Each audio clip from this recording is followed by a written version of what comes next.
ഈ കഥാപ്രസംഗത്തിന് ശേഷം നമ്മുടെ നിയ അച്ഛ നമുക്ക് വീട്ടിൽ പോവാം എന്നോ മറ്റോ നിർബന്ധം പിടിച്ചാൽ അത് തികച്ചും സ്വാഭാവികം മാത്രം.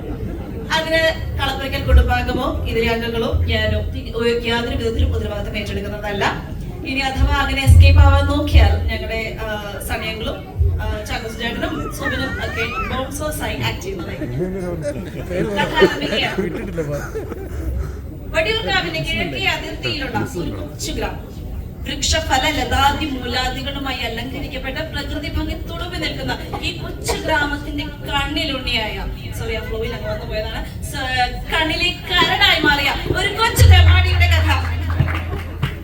അതെ, പീക്കിരി പോക്കിരിയായ കഥ. കളപ്പുരയ്ക്കൽ കുടുംബത്തിന്റെ ആസ്ഥാന ചട്ടമ്പി കുപ്രസിദ്ധ പയ്യനുമായ കുക്കു എന്ന ഓമന പേരിൽ അറിയപ്പെടുന്ന സിറിയക് തോമസ് അഥവാ കുര്യപ്പന്റെ കഥ.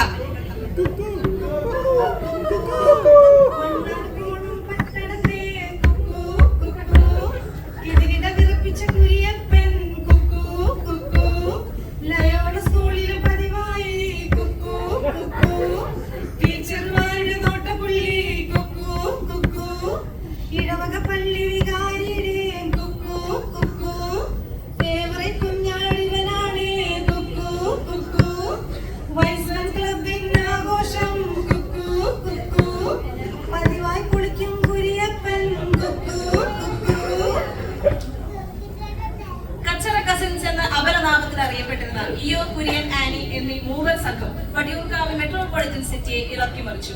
ഇവർ ഒപ്പിച്ചിരുന്ന കുരുത്തക്കേടുകളുടെ ഒരു ശതമാനക്കണക്ക് ഇവിടെ സമർപ്പിക്കുകയാണ്. കുര്യപ്പൻ 98% അടി, ഇടി, തൊഴി, ചവിട്ട, കൊത്ത, മാന്തം, പിച്ച്, അസഭ്യ ഭാഷ പ്രയോഗം എന്നിവയുടെ രൂപത്തിൽ. ആനി 1.5% സ്വയരക്ഷയ്ക്ക് വേണ്ടിയുള്ള പ്രതിരോധത്തിന്റെ രൂപത്തിലാണ്. ഇയോ 0.5% കൂടുതലും ഏഷ്യയുടെ രൂപത്തിൽ. കുരുവിക്കാട്ടിലുള്ള കുര്യപ്പൻ പേരപ്പന്റെ വീട് ഇവരുടെ ആസ്ഥാന കേന്ദ്രമായിരുന്നു. ഒരേ പേരുകൾ ആയിരുന്നുകൊണ്ടായിരിക്കാം കുര്യച്ചൻ പേരപ്പന് കുര്യപ്പനോട് ഒരു പ്രത്യേക വാത്സല്യം തന്നെയായിരുന്നു. കുര്യപ്പനാകട്ടെ പേരപ്പനെ പിതൃ തുല്യനായിട്ടാണ് കണക്കാക്കിയിരുന്നത്. ഇത് സംബന്ധിക്കുന്ന ഒരുപാട് സംഭവങ്ങൾ ഉണ്ടെങ്കിലും തികച്ചും ഫേമസ് ആയിട്ടുള്ള രണ്ടെണ്ണം ഞാനിവിടെ വിവരിക്കുന്നു.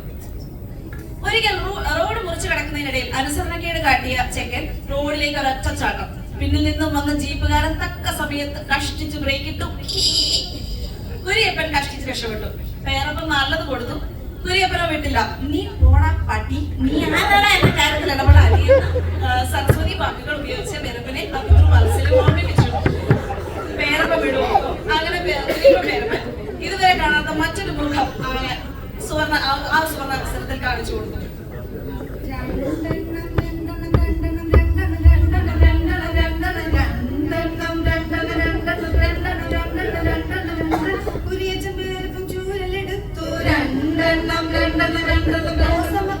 വട്ടം പിടിച്ചു. ഇവനിട്ട് 2 കൊടുത്തിട്ടേ ഉള്ളൂ. അയ്യോ കുര്യച്ച വേണ്ട പോട്ടെ. അയ്യോ മാനി ചിരിച്ചു. ഇത് കണ്ടു നിന്ന അയ്യോ മാനി ചിരിച്ചു. അവിടെ ഓടി വന്ന ട്രീസെ ജോബും തടഞ്ഞു. അവിടെ ഓടി വന്ന ട്രീസെ ജോബും തടഞ്ഞു.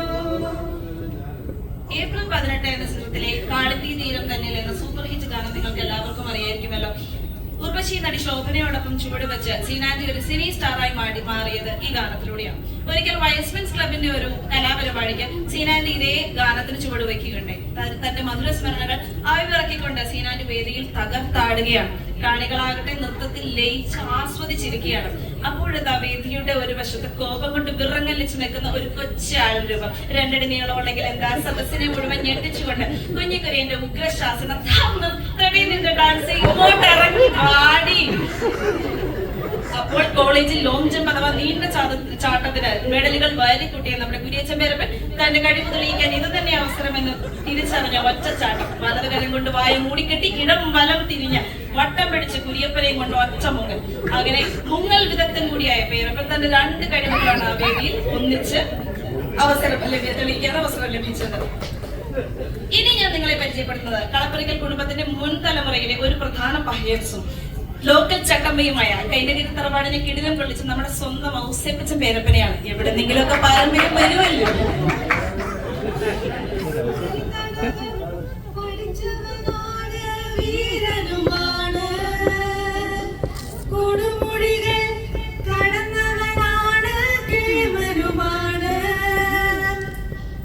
വളരെ സൗമ്യനും രസികനുമായി കാണപ്പെടുമെങ്കിലും ഞങ്ങൾ സീനിയർ കസിൻസ് പോലും പേരപ്പനെ കണ്ടാൽ മുണ്ടിന്റെ കുത്തഴിച്ച് ഒന്ന് വണങ്ങുക പതിവാണ്. ഒരിക്കൽ ഈ ചരിത്രമൊന്നും അറിയാതെ സിംഹമണിയിലേക്കാണ് താൻ കാലെടുത്ത് വയ്ക്കുന്നതെന്ന് മനസ്സിലാക്കാതെ നമ്മുടെ പീക്കിരി ഗുണ്ട രാജ പേരപ്പന്റെ വീട്ടിൽ സ്ലീപ്പ് ഓവറിന് പോയി.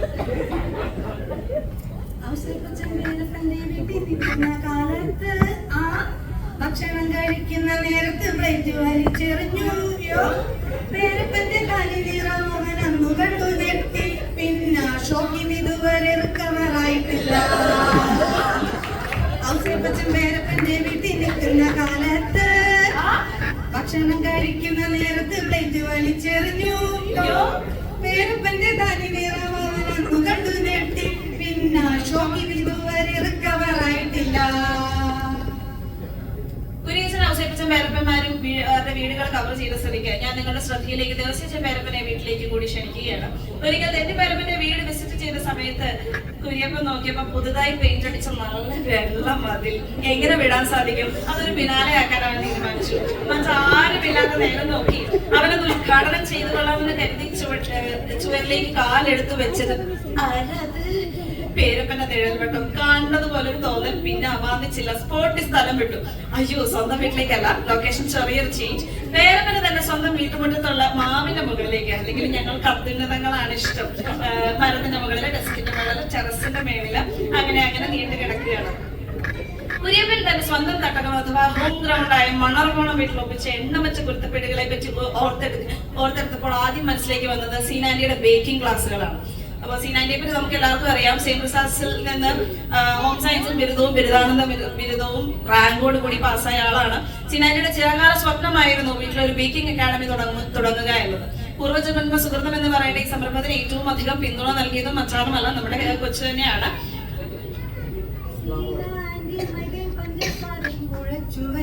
കൂരിയപ്പൻ പതുങ്ങി വന്നതു കമത്തിയിട്ടു. തൊമ്പച്ചാച്ചനോടിച്ചിട്ടവനെ പിടിക്കാൻ നോക്കി. ബേക്കിംഗ് ക്ലാസ്സിൽ വന്ന സ്റ്റുഡൻസ് എല്ലാം പകച്ചു നിന്നു. ഇവനെ പിടിക്കാൻ നോക്കുന്നവർക്ക് ദുരിതം. ആളെ മലത്തിയടിച്ചു കൂമ്പിനിടിച്ച് ചവിട്ടി കൂട്ടും. ഈവൻ കില്ലാടി, ഈവൻ കില്ലാടി, നല്ല തനിനാടൻ കല്ലറിയും കില്ലാടി. ഈവൻ കില്ലാടി, ഈവൻ കില്ലാടി, നല്ല തനിനാടൻ കല്ലറിയും കില്ലാടി. അങ്ങനെ ഈ കില്ലാടിയെ വെച്ച് ബേക്കിംഗ് അക്കാദമി മുന്നോട്ട് കൊണ്ടുപോകാൻ പ്രായോഗികമല്ല എന്ന് തിരിച്ചറിഞ്ഞ സീനാനി മനസ്സോടെ അത് വെച്ച് കെട്ടി. കച്ചറ കസിൻസിന്റെ തലവനും ഗുണ്ടാരാജാവുമായി വിലസിയിരുന്ന കാലത്താണ് നമ്മുടെ കുര്യപ്പന്റെ ഒരു കുഞ്ഞനുജൻ പിറക്കുന്നത്. കാക്കയ്ക്കുള്ളിലും ഒരു കലാഹൃദയം ഉള്ളതുപോലെ കുര്യപ്പന്റെ കുഞ്ഞു മനസ്സിലും സ്നേഹത്തിന്റെ പുതുനാമ്പുകൾ മുളച്ചു. ഇതിനിടെ കുഞ്ഞുമാവയെ കാണാനെത്തിയ പറട്ട ആനിയെ അവൻ തീരെ രസിച്ചില്ല. ആദ്യം തന്നെ സ്ഥിരം ഗുണ്ടാ സ്റ്റൈലിൽ അവനെ ഒന്ന് വിരട്ടി ഓടിച്ചു നോക്കി, പക്ഷെ രക്ഷപ്പെട്ടില്ല. ഒന്ന് ഇരുത്തി ചിന്തിച്ചപ്പോൾ, അങ്ങനെ പതിവില്ല പൊതുവെ ഇരുത്തി ചിന്തിക്കുക എന്നുള്ള ഒരു ആക്ടിവിറ്റി, പക്ഷെ പിന്നെ ഇരുത്തി ചിന്തിച്ചപ്പോൾ ഇതിലൊരു ബിസിനസ് ഓപ്പർച്യൂണിറ്റി ഇല്ലേ എന്നവന് തോന്നാതെയില്ല. അങ്ങനെ അവൾ ആനിയെ വിളിച്ചു. അവൾ ചോദിച്ചു,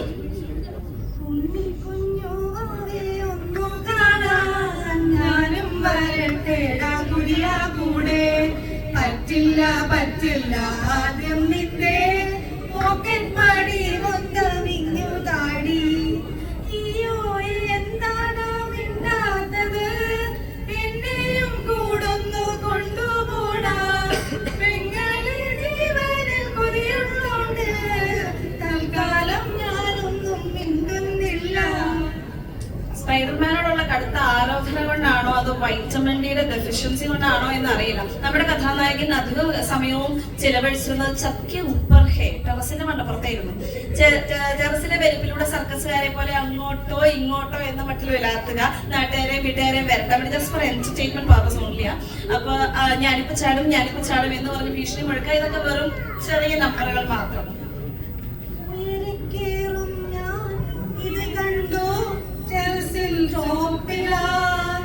ഇവിടുന്ന് എടുത്തു ചാടുവാൻ മലരേ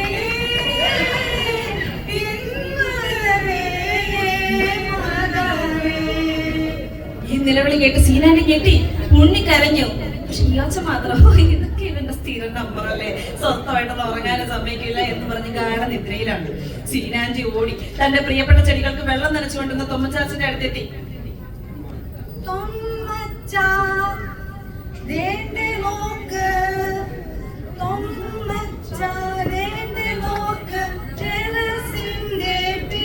നമ്മുടെ കുരിയപ്പന്റെ ചീറക്കിന്നെ സംഗതി സീരിയസ് ആകും. തൊമ്മച്ച ഓടിവായോ അയ്യോ. തൊമ്മച്ചാച്ചൻ എന്താണെന്ന് അറിയില്ല, വാഴ വാഴ എന്ന് പുറത്തോണ്ട് വല്ല വാഴത്തയും മേടിക്കുന്ന കാര്യമായിരിക്കും, വേറൊന്നും ആയിരിക്കില്ല. വേറെ നിലത്തിൽ നിന്ന് ഒരു വടിയും വെട്ടി അവരെ താഴെ ഇറക്കാൻ പുറപ്പെട്ടു. അങ്ങനെ അടുത്തതായി പുറപ്പാടിന്റെ പുസ്തകത്തിൽ നിന്നുള്ള വായനയാണ്. അയ്യോ അല്ല, ബൈബിളിലെ പുറപ്പാടല്ല, നമ്മുടെ കുര്യപ്പന്റെ സ്വന്തം പുറപ്പാടിന്റെ പുസ്തകം 1-ാം അധ്യായം. വീട്ടിൽ നിന്ന് എന്തെങ്കിലും കച്ചേരി ഉണ്ടാക്കി പുറപ്പെട്ടു പോകാന്നുള്ളത് കഥാനായകന്റെ ഒരു സ്ഥിരം കലാപരിപാടിയാണ്. അതുകൊണ്ട് തന്നെ ആരും തന്നെ അത്ര മൈൻഡ് ചെയ്യാറില്ല. അത്താഴത്തിന് അരിയിടുന്ന സമയമാകുമ്പോൾ ജസ്റ്റ് ഒന്ന് നോക്കും, അവൻ തിരിച്ചു കയറിയല്ലോ അല്ലേ, അത്രേ ഉള്ളൂ. എന്നാൽ ഒരു ദിവസം സന്ധ്യയായിട്ടും കുര്യപ്പൻ മടങ്ങി വന്നില്ല. സീനാന്റി പതുക്കെ വീടിന്റെ പരിസരത്തും അയൽപ്പക്കത്തും മറ്റും തിരയാൻ തുടങ്ങി. നേരം വൈകുന്നോറും തെരച്ചിലിന്റെ സംഘങ്ങളിലെ അംഗങ്ങൾ കൂടി തുടങ്ങി. ഇപ്പൊ തോമച്ചാച്ചൻ വിചാരിച്ച ദൈവം ഇവർക്കൊക്കെ ഇനി ചായയും ബിരിയാണി കൊടുത്തു വരുമോ എന്നൊക്കെ നോക്കി. എല്ലാരും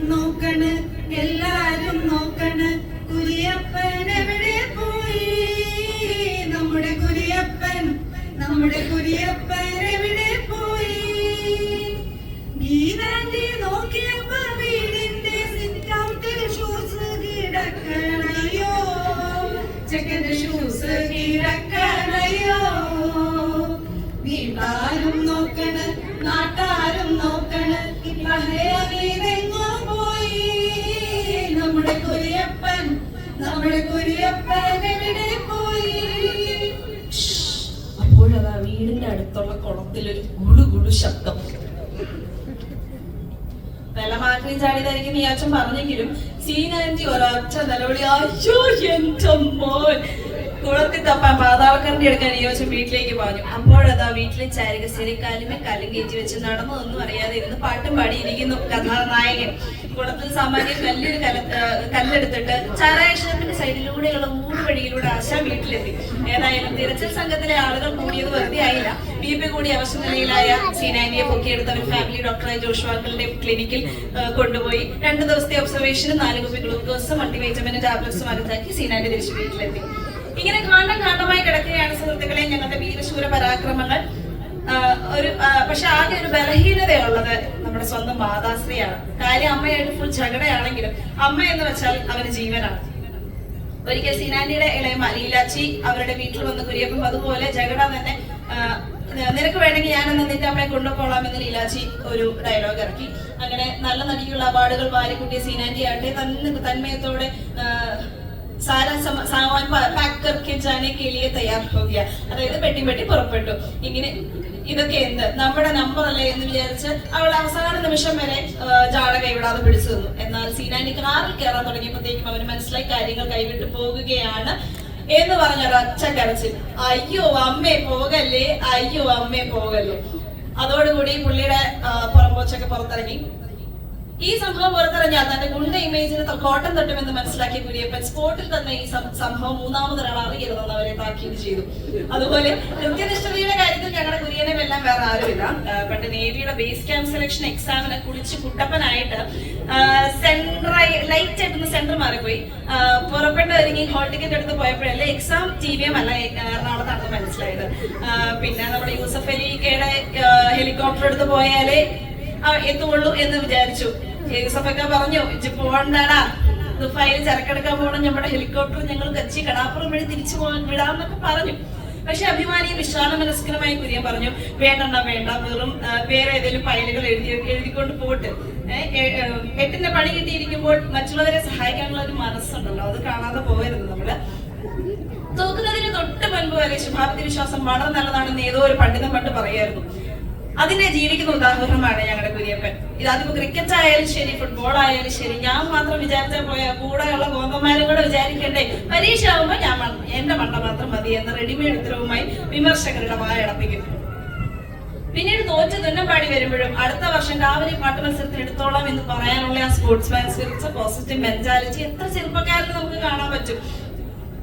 ഇനി കൗമാര കാലഘട്ടത്തിലെ കഥകൾ അധികം വിളമ്പാൻ നിൽക്കാതെ ഞങ്ങൾ കുര്യപ്പന്റെ യൗവന കാലഘട്ടത്തിലേക്ക് കടക്കുകയാണ്. ചുവടുമാറ്റം തികച്ചും യാദൃശ്ചികമാണുള്ളത്. അവന്റെ ഡീസൻസി കുറവുകൊണ്ടൊന്നും അല്ല, മിടുക്കനാണ് അവൻ. വളരെ അസൂർദ്യവും സംഘടിതവുമായ ഒരു നീക്കമാണിത്. Please don't misunderstand. ചില്ലറ അലമ്പും ലേശം കുസൃതിയും ത്രില്ലടിപ്പിക്കുന്ന കഥകളുമായി വർഷങ്ങൾ കടന്നുപോയി. ഏതായാലും സീനാന്റിയുടെ മുട്ടിപ്പായ പ്രാർത്ഥന കൊണ്ടോ ചാച്ചത്തെ ഗുണദേശം കൊണ്ടോ അതെ ഇനി രാജഗിരിയിൽ പഠിക്കുന്ന കാലത്ത് നല്ല തണ്ടും തടിയുമുള്ള കൊച്ചിക്കാരി പിള്ളേർ കൈവച്ചത് കൊണ്ടാണോ എന്നറിയില്ല, നമ്മുടെ കുര്യപ്പൻ ബാലാരിഷ്ടതകളെല്ലാം വെടിഞ്ഞ് പെർഫെക്റ്റ് ഒന്നും ആയില്ലെങ്കിലും സാമാന്യം ഡീസന്റ് ആയ ഒരു ജെന്റിൽമാനായി മാറി. അങ്ങനെ ഡിയോസിന്റെ കല്യാണം കഴിഞ്ഞോടെ സീനാന്റി അടുത്ത കൊട്ടേഷൻ പിടിച്ചു, കുര്യന്റെ കല്യാണം. എന്നാൽ അവനാകട്ടെ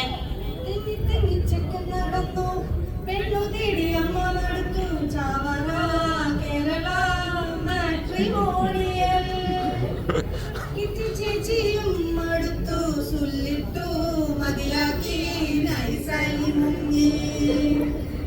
ചേച്ചിയും മടുത്തു സുല്ലിട്ടു മതിയാക്കി നൈസായി മുങ്ങി.